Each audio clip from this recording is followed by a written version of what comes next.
안녕하세요. 6월 둘째 주일입니다. 예배에 참석하신 여러분 환영하고 우리를 예배 자리로 불러주신 하나님을 찬양합니다. 이 찬양으로 하나님과 함께 나가시겠습니다.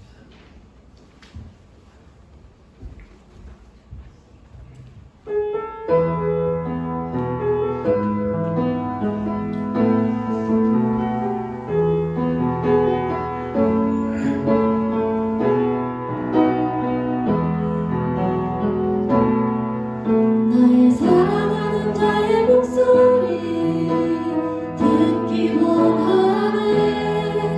나의 사랑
주님 홀로 높이 받으소서. 완전하신 나의 주, 의의 길로 나를 인도하소서. 행하신 모든 일 주님의 영광 다 경배합니다. 예배합니다. 찬양합니다. 주님만 날 다스리소서. 예배합니다. 찬양합니다. 주님 홀로 높이 받으소서. 예배합니다. 찬양합니다. 예배합니다. 찬양합니다.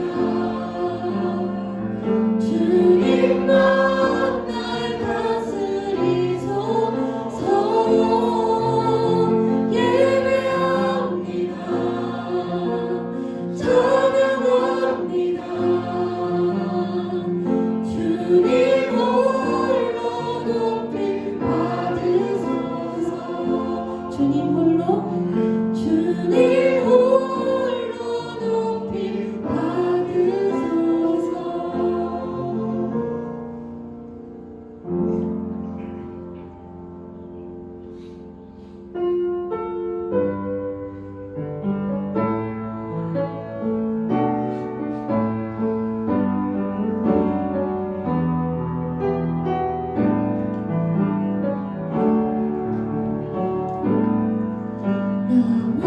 나무과도 주님을 바꾸지 않으리.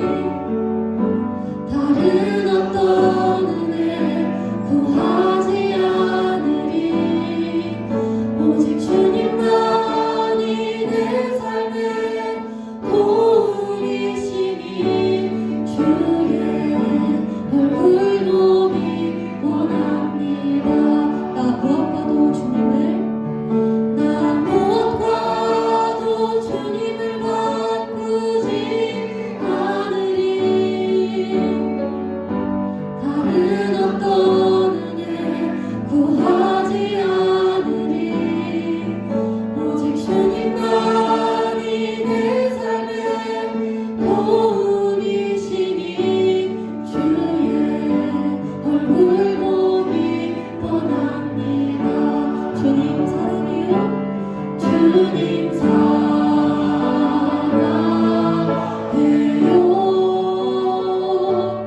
온 마음과 정성 다해 하나님의 신실한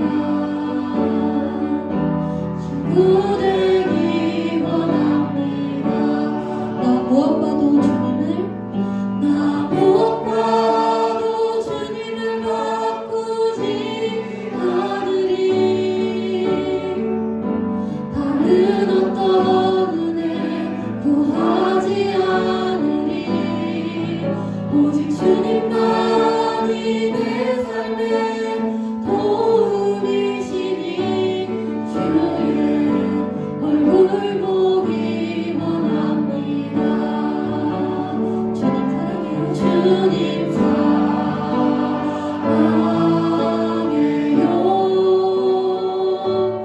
온 마음과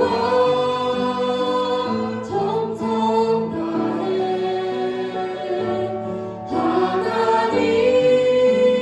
하나님의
사랑과 은혜가 많으신 하나님 아버지,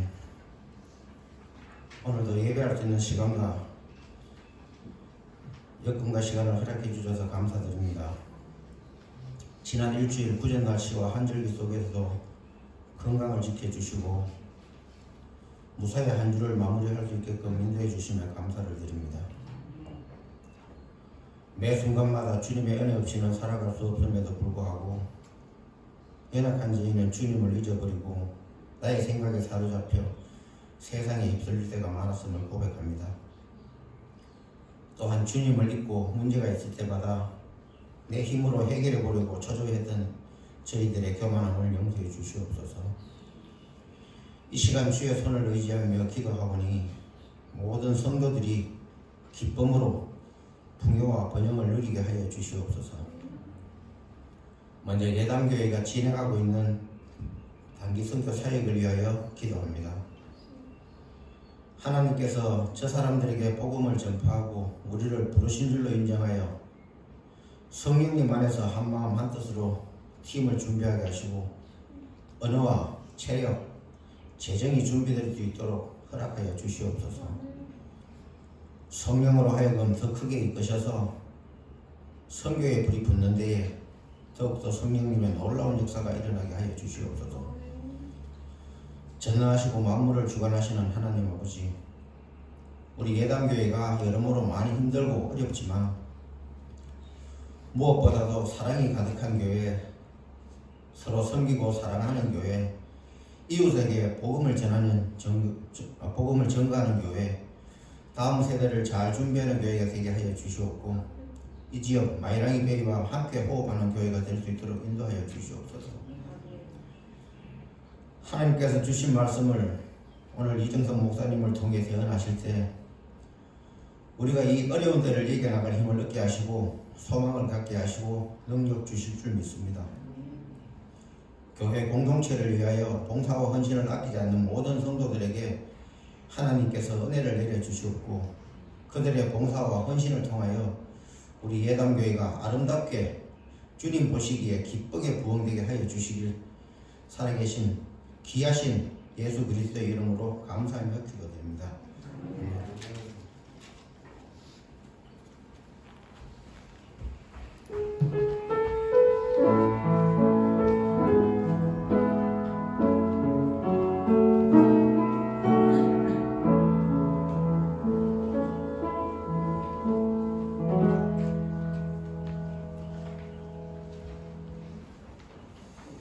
여러분 안녕하세요. 우리 옆에 분하고도 한번 안녕하세요 인사 나누시죠.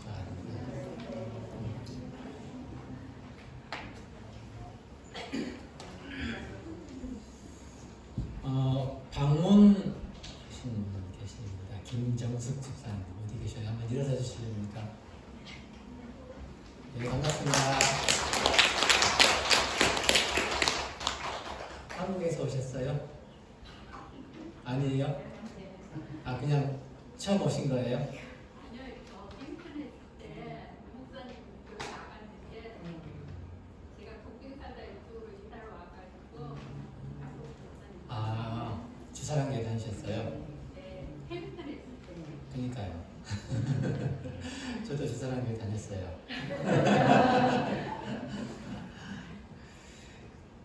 김호중 집사님, 또 성영송 원사님 캐나다 일정 마치시고 미국 가셨습니다. 한번 일어서 주십시오. 네, 그럼 얼마 만에 돌아가신 겁니까? 3개월요. 캐나다에서 즐거우셨어요? 좀 더운 것 같아요. 여기 좀 히터를 좀 끌 수 있을까요? 저만 덥나요? 다른 분들은 괜찮으신데.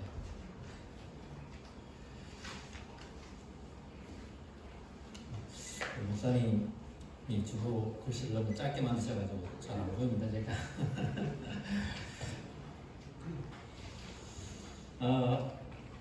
성경 통독 계속되고 있습니다. 그렇게 많지 않은 분량이니까 오늘 참여하셔서 통독한 1년에 한 번 통독하는 그런 기쁨도 함께 나누시기 바랍니다. 오늘 청년부 모임이 저녁 7시 반에 목사님 사택에서 있습니다. 그리고 새 가족들을 위해 섬겨주실 분들은 부장 집사님, 안기숙 집사님께 문의해 주시기 바랍니다. 우리 목사님은 오늘 호산나 새순교회 예배인도 하러 오셨습니다. 문순희 권사님 암 수술 후에 회복 중인데 우리 계속 기도하고 있습니다. 함께 속히 회복될 수 있도록 마음 모아서 기도해 주시기 바랍니다. 우리 황선희 사모님은 이번 주에 한국에 가시네요. 가셔서 한 달가량 머문다 돌아오실 예정입니다. 노회가 이번 주 중에 있고 또 청년부흥 집회 킹덤 페스티벌이 하누리 교회에서 7월 6일부터 8일까지 있습니다. 천사의 집 관심이 있거나 또 후원 원하시는 분들은 목사님이나 사모님께 문의해 주시기 바랍니다. 그리고 우리 어린이들과 학생들은 공부하러 나가셔도 되겠습니다. 자, 우리 하나님의 말씀 요한복음 6장에서 함께 보겠습니다.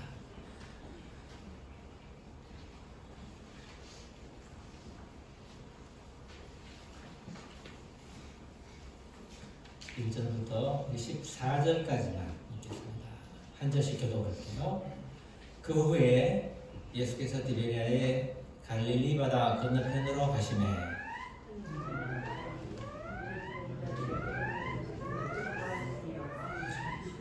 예수께서 산에 오르사 제자들과 함께 거기 앉으시니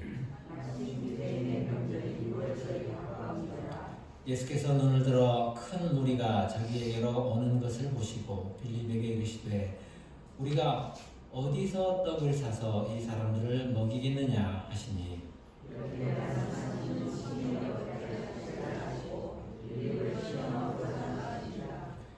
빌립이 대답하되 각 사람을 조금씩 받게 할지라도 200데나리온의 떡이 부족하리이다.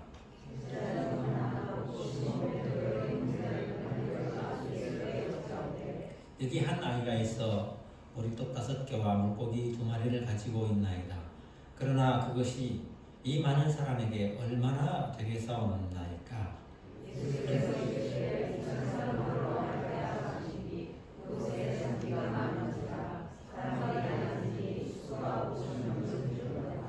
예수께서 떡을 가져 축사하신 후에 앉아있는 자들에게 나눠주시고 물고기도 그렇게 그들의 원대로 주시니라.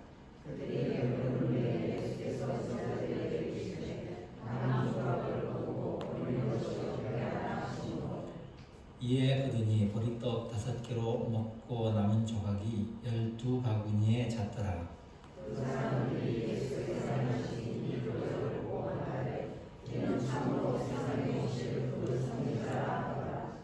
아멘.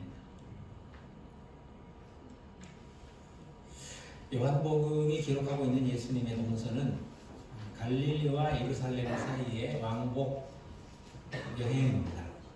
본관복음, 마태복음, 마가복음, 누가복음에서는 예수님이 갈릴리에서 여행을 시작하셔서 예루살렘에 도착하셔서 끝나는 그런 여정인데 그것과 아주 대조적이죠. 요한복음에서는 갈릴리에 계시다가 예루살렘에 오셨다가 이렇게 왔다 갔다 하셔요. 6장에서는 5장까지 보면은 예루살렘에 2번을 다녀오셨어요.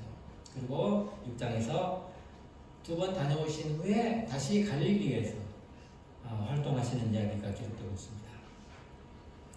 예수님의 활동 무대는 주로 갈릴리 호수 주변이었습니다. 그래서 1절에서 예수께서 디베리아의 갈릴리 바다 건너편으로 가셨다고 했어요. 근데 무작정 건너편으로 가셨다고 하니까 어디서 어느 쪽으로 가셨다는지 이 말을 안 해주고 있다는 생각이 드는데, 여러분 여기서 그 사람 어제 북쪽으로 갔어. 그러면 어디로 간 겁니까? 황가레이나 어쪽으로 간 거죠. 왜요? 우리가 어디를 기준으로 말하고 있어요? 오클랜드. 왜냐하면 우리가 오클랜드에 주로 있으니까. 그렇다면 요한이 예수께서 건너편으로 가셨다면 어디에서 건너편으로 가셨는지 우리가 짐작해 볼 수 있어요. 주로 어디를 기준으로 삼고 있는가? 예수님이 사시던 마을이 어디예요? 가버나움입니다. 그러니까 예수님의 사역 본부였던 셈이죠. 그러니까 요한이 가버나움을 기준으로 해서 건너편으로 가셨다고 말하는 거 아니겠어요? 가버나움은 갈릴리 호수의 북서쪽에 있는 마을입니다. 그러니까 거기서 건너편으로 갔으면 남동쪽이 되겠지만은 남동쪽으로는 아니고 북동쪽으로 건너가셨어요. 그래도 건너간 거죠. 다른 누가복음에 보면은 예수께서 이 사건을 기록하면서 예수께서 벳세다로 가셨다 그랬거든요. 그런데 벳세다는 갈릴리 호수의 북쪽에 있는 마을이에요. 그런데 예수님이 지금 가버나움에서 그 벳세다로 그렇게 북쪽으로 가신 건 아니고 북동쪽으로 가셨단 말이에요. 좀 더 건너서. 그러니까 그 벳세다 마을로 가신 게 아니라 벳세다 근처에 어떤 그 들판이나 뭐 산비탈이나 이런 데로 가셨던 것 같아요. 예수님이 가시는 곳마다 많은 사람들이 모여들어 있습니다. 가장 큰 이유는 예수님이 많은 병자들을 고쳐주시는 이런 이적들을 행하셨기 때문입니다. 2절에서도 그렇게 나오죠. 큰 무리가 예수님을 따라 왔는데 왜냐하면 병자들에게 행하시는 표적을 보았기 때문에. 그날 예수님은 그렇게 모인 많은 사람들에게 다른 병자들을 고쳐주시는 것 말고 다른 특별한 일 하나 하기로 하셨습니다. 그게 뭔가 하면 그 사람들 다 먹이는 것이었어요. 그날 모인 사람들이 대략 2만 명쯤 되는 것으로 우리가 짐작합니다. 성경에는 5천 명이라고 나왔는데, 그런데 예수님이 왜 그 사람들을 갑자기 먹이겠다는 생각을 하셨을까요? 먹인다는 게 뭐예요? 누가 누구를 먹이는 것입니까? 가장 기본적으로 엄마가 애들 밥 먹여야죠. 전 먹이는 것부터 시작해서 먹인다는 것은 살리는 거예요. 누가 또 먹여요? 가장이 가족들을 먹여 살려야죠. 성경 사무엘하 6장 한번 찾아볼까요? 사무엘하 6장 19절입니다.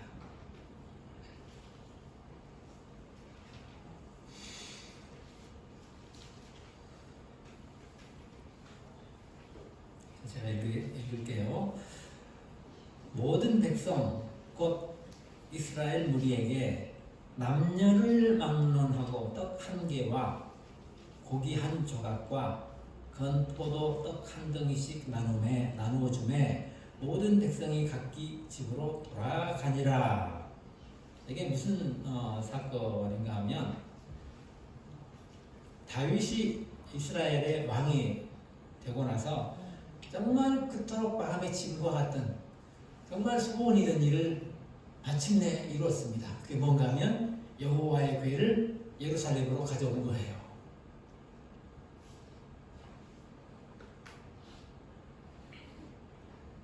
이 여호와의 궤는 옛날에 블레셋하고 전쟁하다가 뺏겨버린 일이 있었잖아요.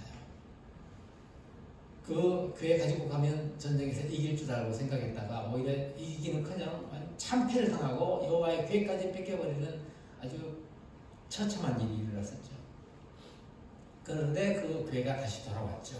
돌아오다가 또 사건이 생겨가지고 예루살렘으로 못 오고 오벳이라는 사람의 집에 상당히 오랫동안 있었어요. 오벳이 아니라 오랫동안 있었는데 그것을 가져와야 되겠다는 마음을 다윗이 품고 있다가 마침내 여호와의 궤를 여호와의 이 성 예루살렘에 가져왔다는 엄청난 이 행사가 된 거예요. 국가적인 축제가 되었어요. 그래서 모든 백성이 함께 모여 즐거워하고 또 축하하고 그렇게 한 후에 그 축제가 끝날 때 다윗이 왕의 이름으로 모든 백성에게 이렇게 음식을 나누어 줄 거예요. 뭐뭐 줬습니까? 떡 한 덩이, 또 고기 얼마나 줬는지 모르겠지만 고기도 주고 또 건포도 떡도 주고. 로마 시대에 황제가 즉위하잖아요. 국가적인 행사잖아요. 경사잖아요. 그러면 그런 중요한 행사가 있을 때 그 행사가 끝나면 거기에 참석했던 백성들이 절대로 빈손으로 돌아가지 않습니다. 반드시 황제가 주는 음식 또 돈 이걸 받아가지고 집으로 가는 거예요. 왕의 임무는 백성들을 잘 돌보는 거예요. 백성들을 잘 먹고 잘 살도록 해주는 거예요. 그런데 나쁜 왕은 어때요? 나쁜 왕은 백성들 그냥 고해를 쥐어 짜가지고 착취해가지고 그것 가지고 자기가 잘 먹고 잘 아주 사치와 향락을 일삼죠. 이게 나쁜 왕이에요. 좋은 왕은 어때요?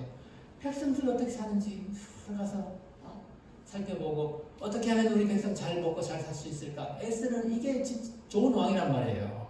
그런데 지금 왕이 뭐 하고 있어요? 백성들에게 먹을 것을 나눠주잖아요. 무슨 뜻입니까? 이 왕은 백성들을 사랑하고 백성들을 돌보고 지키고 백성들을 먹여 살리는 좋은 왕이다 이런 뜻이에요. 엄마가 또는 가장이 아이들을 먹여 살리는 것처럼 왕이 백성들을 먹여 살리는 거예요. 지금 예수님이 하시려는 일이 바로 그거예요. 예수님이 이 백성들을 먹여 살리겠다는 거예요. 먹여 살리는 분이라는 거예요. 예수님은 우리에게 생명을 주시는 분입니다.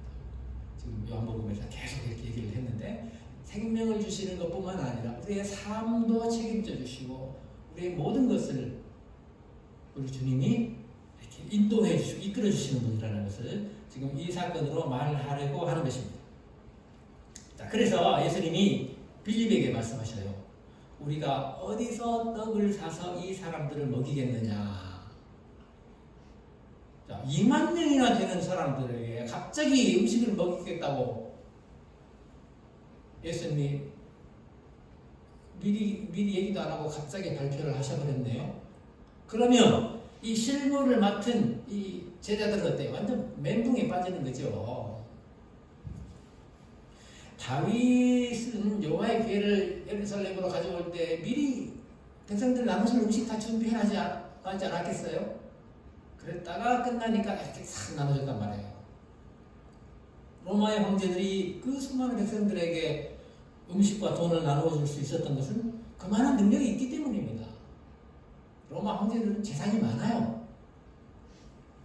그런데 지금 예수님에게는 그런 조건이 하나도 갖추어져 있지 않습니다. 미리 음식을 어디 주문해 놓은 것도 아니고 또 그럴 만한 돈도 없잖아요. 그런데 지금 예수님이 그렇게 하시겠다는 거예요. 준비도 안 해놓으시고 돈도 없으면서 2만 명이나 되는 사람들을 먹이시겠다는 거예요. 누가 예수님 좀 말려야 되지 않겠어요? 우리는 자주 하나님이 하시려는 일을 말리고 싶어 해요. 왜냐하면 말도 안 되는 거거든요. 어떻게 준비도 안 해놓고 돈도 없으면서 2만 명을 먹이겠다는 거예요. 말도 안 돼. 이거 할 수 있는 일이 아니에요. 하면 안 되는 일이에요. 너무 내 마음에 안 드는 거예요. 그런 면에서 우리가 순종한다는 거 너무 어렵지 않아요.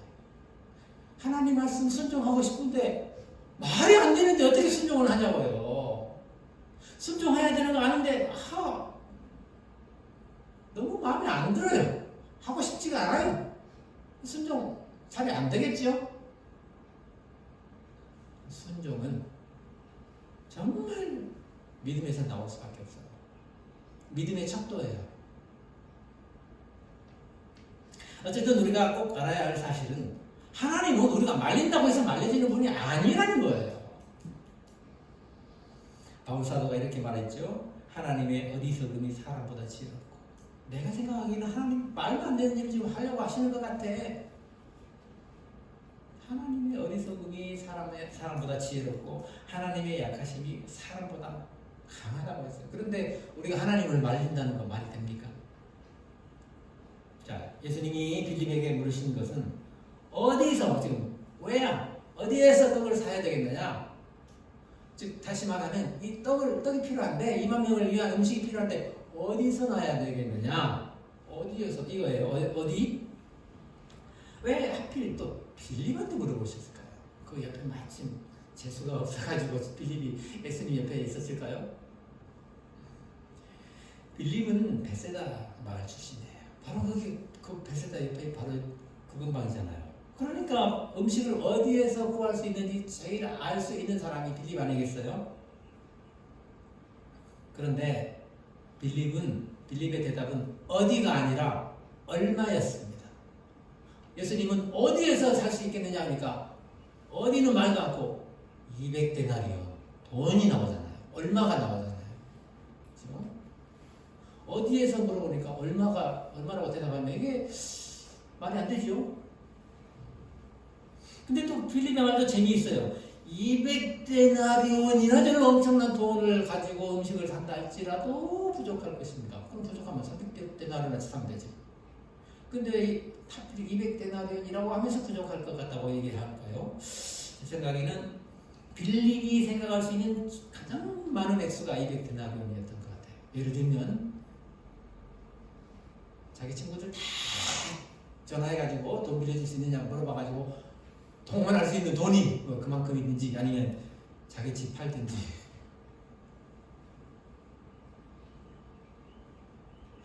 예수님이 2만 명이나 되는 사람들을 먹이겠다고 하시는데 그 문제를 해결하는 방법이 빌립에게는 뭐였어요?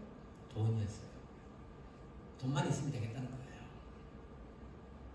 물론 빌립이 돈이면 무슨 문제든 해결할 수 있다고 생각하는 사람은 아니었겠지만 대신은 무슨 일을 하려면 돈이 필요하다는 우리의 일반적인 생각을 대변하고 있잖아요.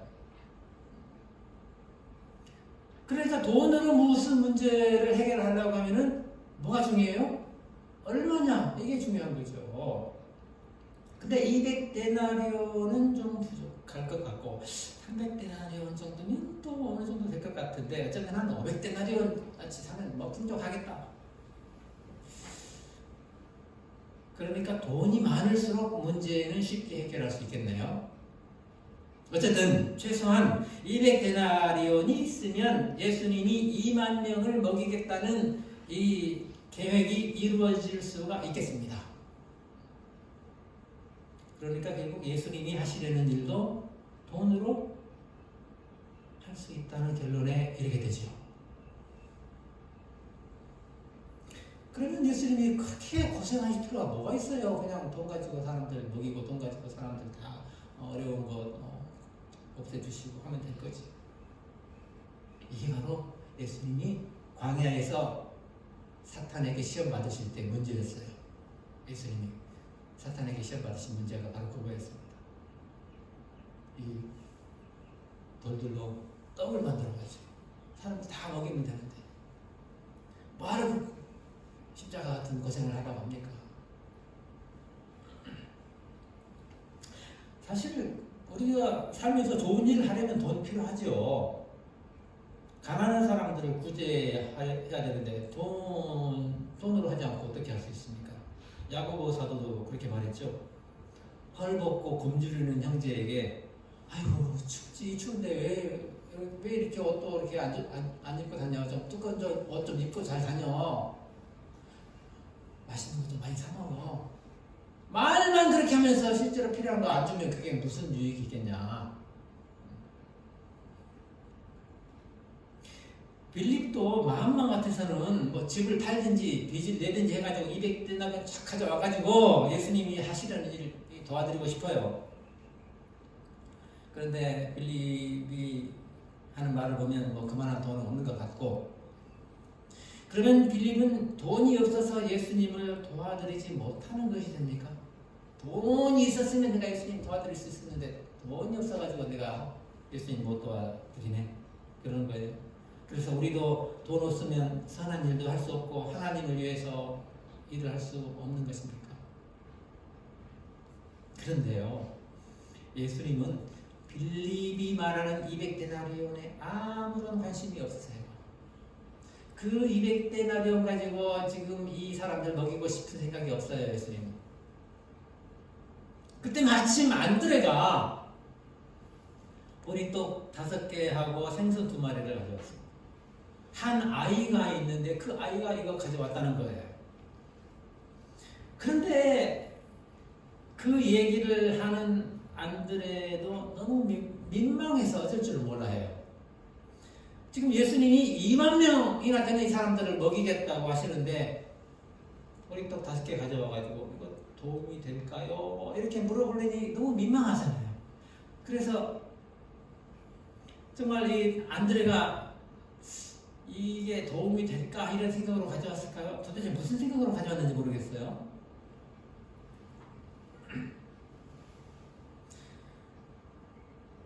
그 떡을 가져온 아이는 또 왜 가져왔을까요? 물론 이 아이는 예수님이 지금 2만 명 먹이시려는 생각을 하고 있는지 몰랐겠죠. 그냥 모르고 그거하고 상관없이 그냥 가져온 거예요. 그렇겠죠? 뭐 자기가 먹으라고 싸운 도시락 같은 건였는지 모르겠지만 이거를 예수님을 위해서 또는 예수님의 제자들 같이 뭐 나무 먹을 만큼도 안 되긴 하는데 어쨌든 가져왔단 말이에요. 자기가 가진 거 다 이렇게 드렸어요. 그런데 예수님이 뭐 음식 좀 없겠냐 뭐 이런 말씀을 하시니까 안드레가 여기 음식이 있는데요. 그 2만 명을 먹이겠다는 예수님의 계획과 이 빵 보리떡 5개를 연결을 시키려고 하다가 자기도 생각하니까 말도 안 되잖아요. 그래서 없던 일 해주세요. 이러고 있어요. 이거 빵이 있긴 한데 그게 뭐 무슨 도움이 되겠습니까? 없던 일로 해주세요.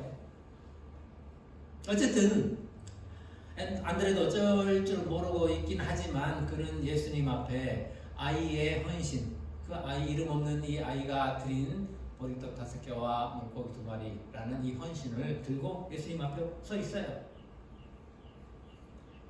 2만 명을 먹이는 일에 아무런 도움도 안 되는 이 보리떡 5개를 예수님은 받으십니다. 그리고 그것이면 충분했어요.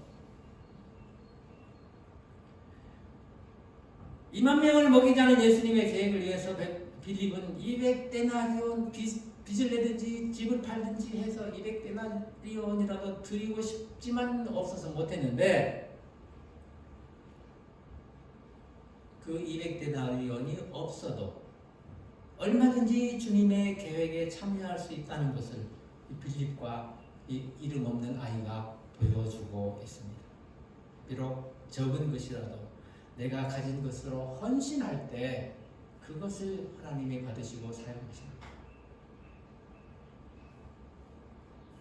그런데 또 재미있는 것은 보리떡이라는 거예요. 보리떡은 성경에서 상당히 의미가 있습니다. 하나님이 기드온에게 전쟁에 나가라고 시켰어요. 아주 미디안 사람들이 무서워가지고 이 포도주 틀에 들어가가지고 몰래 숨어서 탈곡을 하고 하더니 기드온을 잡아다가 저 사람 미디안하고 전쟁 좀 해라.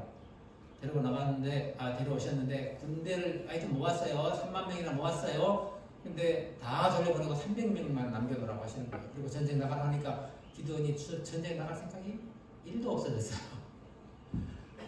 그런데 하나님이 이 기드온한테 뭐 하고 있냐? 너 저 미디안 저 적진에 한번 몰래 염탐 한번 갔다 와봐라. 그래서 갔어요. 몰래 슬금슬금. 근데 적진에 가서 엿들으니까 이 병사들이 서로 자기들끼리 얘기하는데 한 사람이 꿈 얘기를 해요. 꿈을 꿨는데 보리떡 한 덩이가 미디안 진영에 이렇게 굴러 들어오니 그것이 그냥 장막을 치니까 장막이 무너지고 난리가 나버렸다는 거예요. 그러니까 옆에 사람이 듣고 있더니 그 보리떡이라는 거 저 이스라엘 사람 기드온의 칼이다. 여호와께서 이 미디안을 기드온에게 이렇게 기드온의 손에 붙이신 거다. 이런 얘기를 하는 거예요. 그러니까 자기 얘기를 하는 거잖아요. 기드온이 몰래 들으니까 그 말을 듣고 하나님께서 함께 하신다는 것을 확신하고 이렇게 나가잖아요. 보리떡이 뭐예요? 기드온은 보리떡 같은 사람이에요. 정말 보잘것없는 사람이에요. 내놓을 것 없어요. 뭐 사람이 어디 뭐 전쟁을 해봤겠어요. 뭐 어디서 무술을 연마해봤겠어요. 그렇게 보잘것없고 힘없는 보리떡 같은 기드온을 하나님이 그렇게 사용하셨습니다. 저는 우리 성경에서 떡이라는 단어를 다 빵으로 고쳐야 된다고 생각합니다. 우리가 떡 하면 뭐가 떠오릅니까? 떡. 자, 은희 떡 먹고 싶은 떡 얘기해. 꿀떡. 하여튼 꿀떡 하면은 이런 생각 나잖아요. 무지개떡, 찰떡, 시루떡. 하여튼 송편도 있고 인절미도 있고 그렇네요. 떡은 이 한국이나 일본 또 중국, 베트남도 그렇고 이 쌀 문화권에서 발달한 음식, 쌀로 만든 떡이잖아요. 그러니까 이 이스라엘 사람들은 떡을 본 적도 없고 먹어본 적도 없을 거 아니에요. 그러니까 이 사람들이 무슨 보리떡이 있었겠어요? 그게 보리떡이 아니고 뭐겠어요? 보리빵이에요. 보리빵. 우리 말 성경 번역한 사람들 옛날이라 그랬겠죠. 지금 번역하라 하면 그렇게 안 했을 텐데 뭐 빵이나 떡이나 이렇게 아무 생각 없이 번역을 했는지 하여튼 마음에 안 들어요. 어쨌든 떡도 보리떡이 있습니다. 보리개떡 있겠네요. 보리떡은 아주 좀 수준이 높은 떡인가요? 아니면 아주 품질이 낮은 떡인가요? 제일 낮은 떡이라고 합니다. 보리떡. 마찬가지로 보리빵도 그럴 거 아니에요. 가장 품질이 낮은, 등급이 낮은 빵입니다. 그게 무슨 뜻이에요? 보리빵은 누가 먹는다는 거예요? 가난한 사람들이 먹는 음식인 거예요. 돈 많고 잘 사는 사람들 보리빵 쳐다봅니까? 가난한 사람들의 음식인 이 보리빵, 정말 품질도 낮고 등급도 낮은 볼품없는 그 보리빵.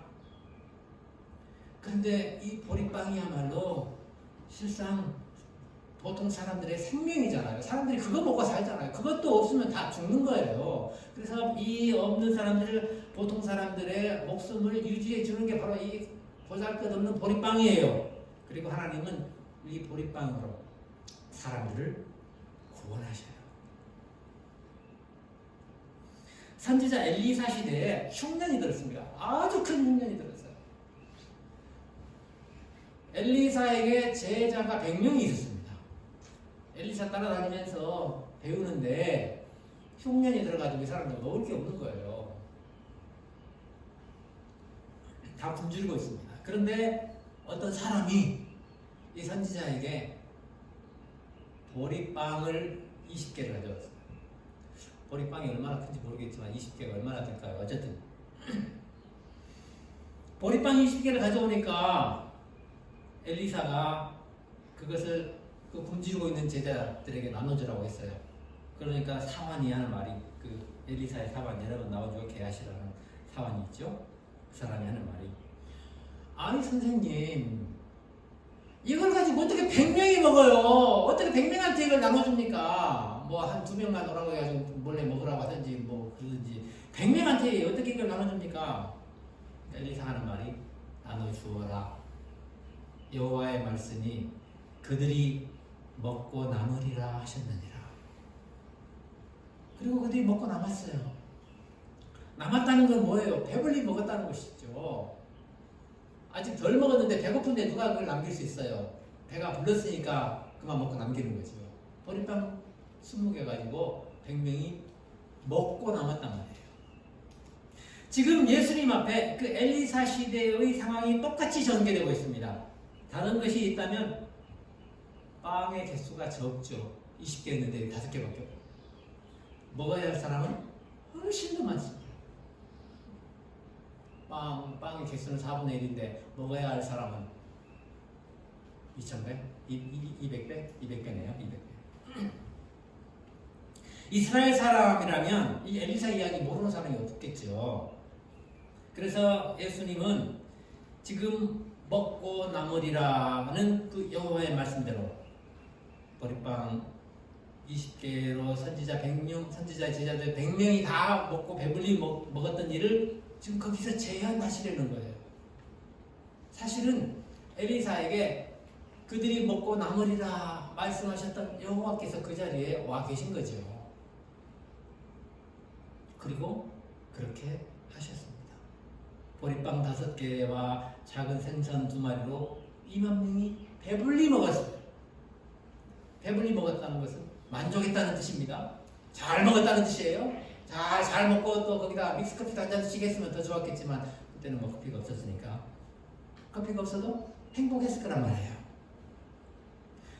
어쩌면 사람들은 막 그 보리빵을 먹고 배불리 먹는다는 것보다도 엄청난 예수님이 행하시는 그 놀라운 이적을 보는 게 더 신났겠죠.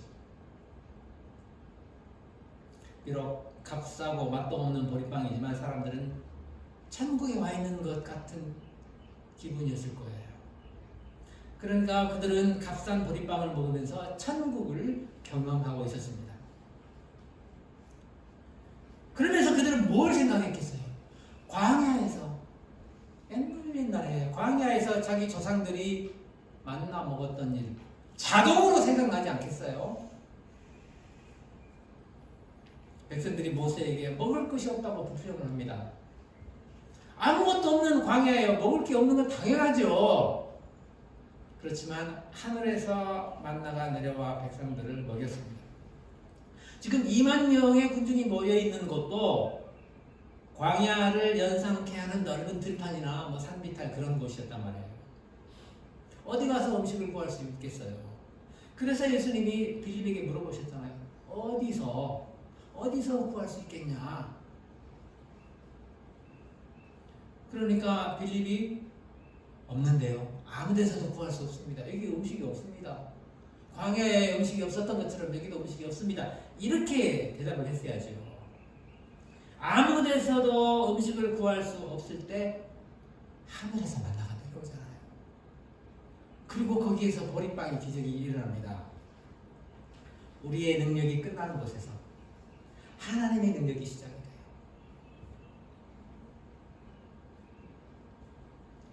돼요. 하나님이 보리빵이라는 값싸고 등급 낮은 음식으로 자기 백성을 먹이시고 살리셨다는 것을 보면서 우리가 좀 반성해야 될 게 있을 거예요. 우리는 하나님이 우리에게 좋은 거 주신다는 말을 매우 이기적으로 해석하고 받아들이는 경향이 있습니다. 제가 한 번은 제자훈련 세미나에 참석한 적이 있는데 강사 목사님이 그러시죠. 주로 주제가 그리스도인으로서 풍성한 삶을 누리는 그런 내용이었는데 하나님의 자녀이니까 하나님의 은혜를 풍성하게 누리고 그렇게 사는 건 당연한데 그래서 이 목사님이 자기는 뭘 사도 좋은 걸 산다는 거예요. 하나님이 우리에게 좋은 것 주시기를 원하시는데 우리가 자꾸 싸구려 쓰면 하나님이 우리에게 좋은 것 주시는 것을 우리 스스로 거절하고 누리지 못하는 것 아니냐. 맞는 말 같기도 한데 뭔가 좀 동의가 잘 안 되는 말이에요. 제가 그분을 다 이해하지 못한 것일 수도 있겠습니다만 우리가 꼭 비싸고 품질 좋은 것을 써야 하나님의 은혜를 풍족하게 누리는 삶이라고 좀 어렵죠. 예수님은 그 값싸고 품질 낮은 보리빵 가지고 2만 명 먹이셨는데 그 벳세다 들판 현장보다 더 풍성한 은혜가 임한 곳이 또 어디 있겠습니까? 보리빵이지만 엄청난 은혜가 있었잖아요. 엄청난 풍성한 하나님의 은혜를 여기서 그들이 경험하고 있잖아요. 보리빵이 아니라 무지개떡, 꿀떡을 주셨으면 더 은혜가 많았을까요? 무엇을 주시든 예수님이 주시는 것 그것이 좋은 것입니다. 예수님한테 좋은 것 주세요 하는 게 아니라 주시는 것이 좋다는 말이에요. 그것이 뭐 보리떡이든 무지개떡이든 그건 중요하지 않아요. 근데 주시면 기왕 주실 거면 좀 무지개떡으로 주시면 안 될까요? 이런 생각을 한다는 것은 우리의 이기적인 욕망이 개입되고 있다는 거죠. 그리고 주님이 주신다는 것 자체가 얼마나 좋은지를 제대로 이해하지 못했기 때문이에요. 자, 여기서 우리 한 가지 또 우리 예수님의 성품이랄까요? 특징 한 가지를 찾아볼 수 있어요. 예수님은 먹는 거 좋아하셨어요. 먹는 거. 혼자 막 많이 먹는 걸 좋아하셨다는 말이 아니라 사람들하고 어울려서 먹기를 좋아하셨어요. 바리새인들이 예수님 비난할 때 뭐라고 그래요? 먹기를 탐하는 자라고 그러잖아요. 음식을 같이 먹는 것, 이것은 교제와 관계에서 아주 핵심적인 역할을 해요. 우리만의 가족을 뭐라고 해요? 식구라고 하잖아요. 식구라는 말은 밥 먹는 사람이라는 뜻이에요. 너네 식구 몇 명이야? 너희 집에 밥 숟가락 몇 개야? 그 말이 마찬가지예요. 밥 먹는 사람 몇 명이야? 그러니까 같이 밥을 먹어야 가족인 거예요. 아무리 같이 살아도 밥을 같이 먹지 않으면 가족이 안 돼요. 우리 말에 의하면. 예수님은 거기 모인 2만 명의 사람들하고 같이 밥 먹기를 원하셨습니다. 예수님이 2만 명 다 먹여주시고 자기는 안 먹었을까요? 예수님도 많이 드셨을 거예요. 예수님은 그 사람들과 같이 먹기를 원하셨어요. 그 사람들과 식구 되기를 원하셨어요. 자, 예수님이 우리 예단교회에 딱 오셔요. 뭐 하실 것 같아요? 예수님한테 예수님 설교해 주세요. 예수님 병 낫게 해주세요. 이럴 수도 있겠지만 예수님 제일 하고 싶은 거 우리 같이 밥 먹자. 예수님은 삭개의 집에 가가지고도 같이 밥 먹으시면서 같이 식사하시면서 이 집에도 구원이 임하였느니라 선포하시잖아요. 예수님이 자주 찾아가시던 그 친구 나사로 집에 가서 늘 같이 식사하시는데 음식 준비하느라고 마르다가 고생을 좀 했던 것 같습니다만, 이처럼 식탁의 교제로 우리를 친구로 삼아주시고 가족으로 삼아주시는 주님 뿐만 아니라 우리를 먹이시고 우리의 삶을 책임져 주시는 우리의 왕 되신 주님을 찬양합니다. 우리 주님과 함께 나누는 교제 안에서 늘 행복한 성도들 되시길 축복합니다. 기도하겠습니다. 거룩하신 주님, 2만 명 앞에 모아놓고 예수님이 가장 하고 싶으셨던 일, 그들과 함께 밥 먹으면서 교제하는 것이었습니다. 주님, 누구든지 내가 문 밖에 서서 두드리노니 누구든지 문을 내 음성을 듣고 문을 열면 내가 들어가 그와 더불어 먹고 그는 나로 더불이라, 이렇게 먹는 것으로 우리 주님과 우리의 관계와 교제를 설명해 주신 주님, 정말 그 주님과 함께 한 식탁에 둘러앉아서 음식 먹는 것 같은 그런 사랑의 친교가 늘 우리 주님과 함께 우리 안에 있게 하여 주시옵소서. 우리 예담교회 모든 성도들이 주님과 그런 개인적인 교제를 나눌 수 있게 하여 주시고, 또 이 예담 공동체 안에 그 교제가 항상 이어지게 하여 주시옵소서. 예수님의 이름으로 기도합니다. 아멘.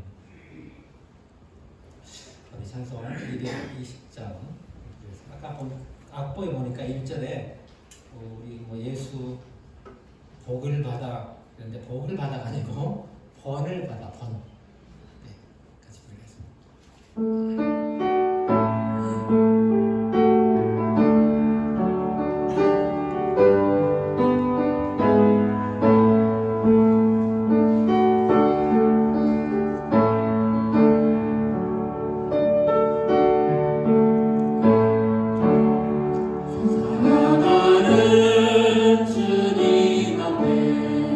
형제자매 한자리에 그 시들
우리 구주 예수 그리스도의 은혜와